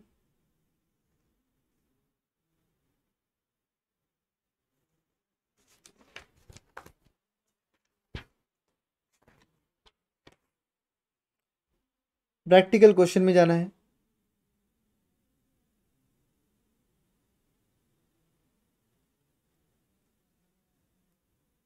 इनका सीक्वेंस मॉड्यूल का इतना खराब है कि कोई लिंक ही नहीं लगता है, इसलिए हम लोग सबसे पहले क्या कर रहे हैं, अपने नोट से शुरू किए। अब जब आप एक लेवल पर आ गए हो, तो मैं आपको मॉड्यूल के क्वेश्चन होमवर्क के लिए दे सकता हूँ धीरे धीरे, और वो डिस्कशन अगले दिन कर सकते हैं हम लोग। यस, ये आपके प्रैक्टिकल क्वेश्चन से पेज नंबर 10.50 पे आना है आपको, और 10.50 पेज नंबर पर आपको दिखेगा question number 6, mark it as your homework. Question number 6, question number 9 also mark it as your homework।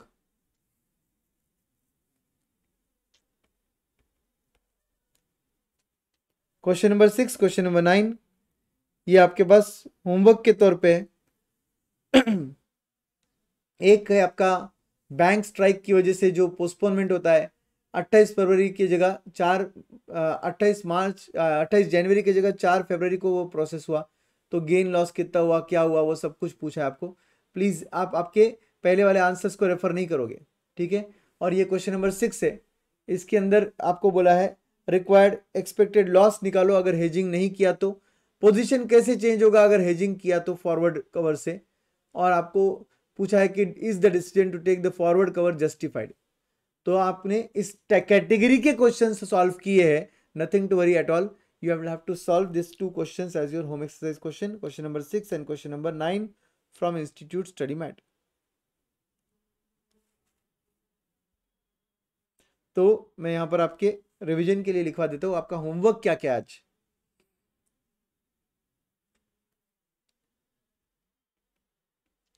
Homework notes में से भी है और स्टडी मैट में से भी है.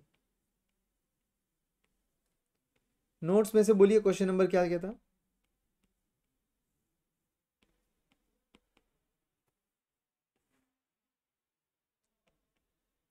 क्वेश्चन नंबर 14 था ना.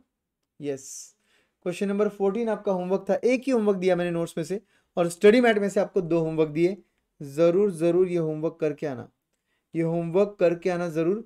हम लोग कल जो है ये होमवर्क्स चेक करेंगे. धीरे धीरे आपका कॉन्फिडेंस प्रैक्टिस से ही बढ़ता है.